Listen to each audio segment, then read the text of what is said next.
there's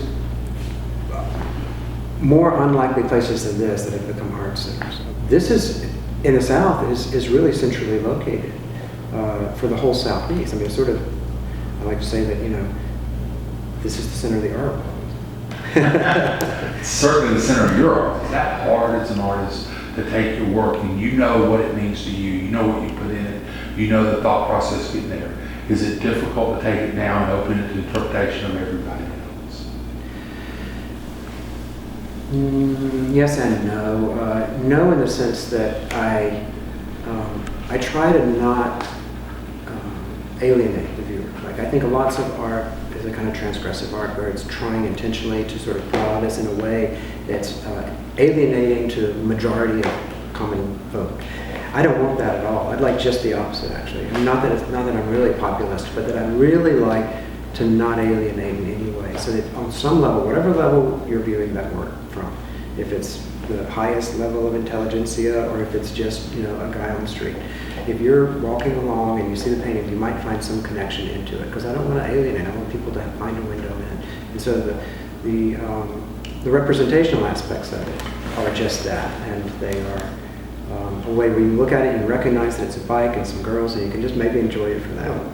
My style is a style that I'm making the paintings that I'd like to see in the world. I'm not doing it for any kind of agenda or strategy.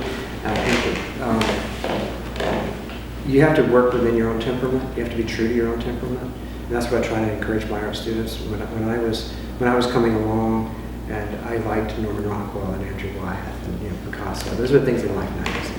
So to me, those are the things that were art.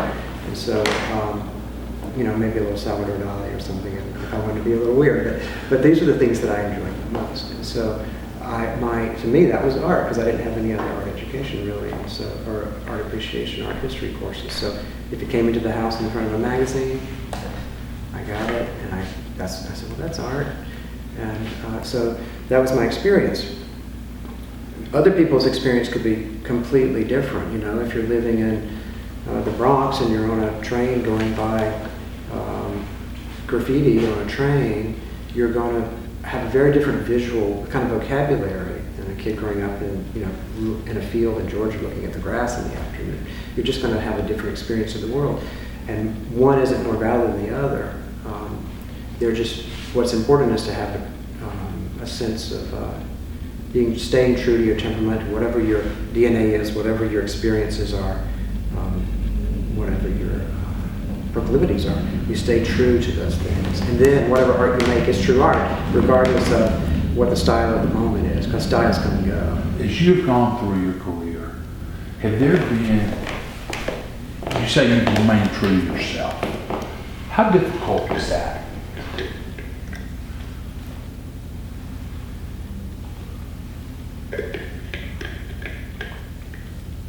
Well, it's, and this is something else I talk to my students about.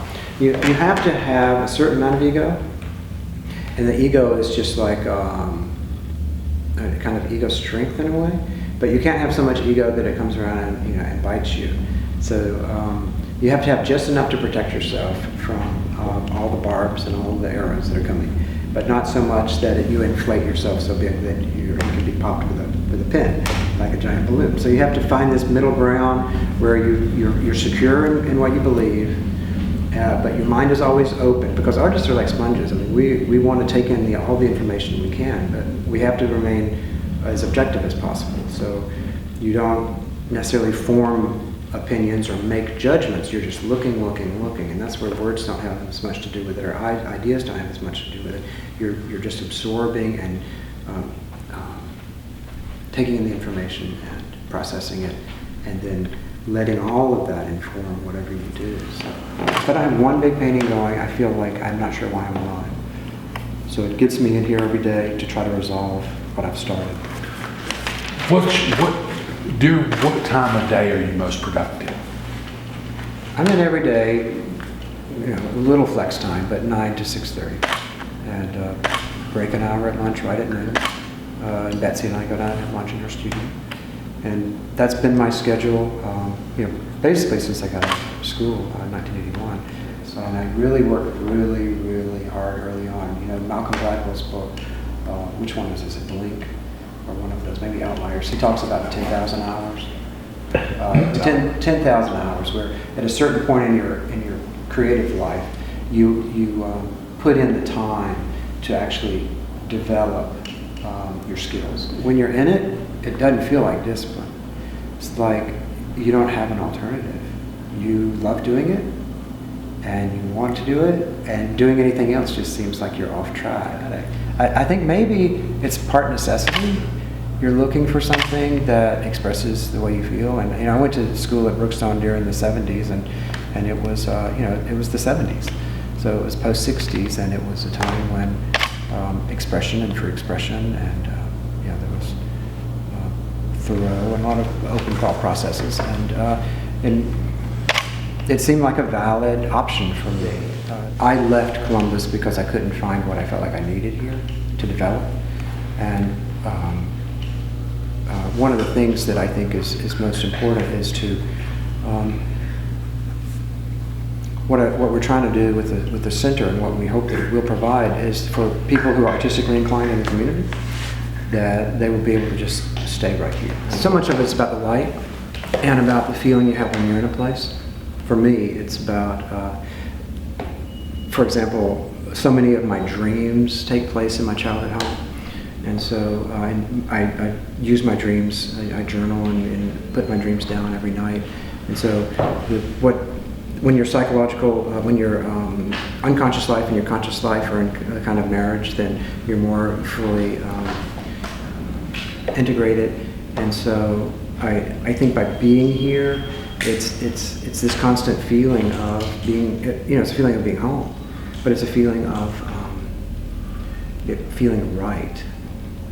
And in Maine, I have a similar feeling, even though I didn't first go there until the late 80s. Yeah, I mean, growing up, do you remember what that was like? You could just walk everywhere or ride your bike everywhere, and there wasn't nearly as much traffic, and Columbus sort of stopped at cross country. That's in my mind. That was a dairy farm, right? Yes, beyond that. And there was nothing north, of course. The river is.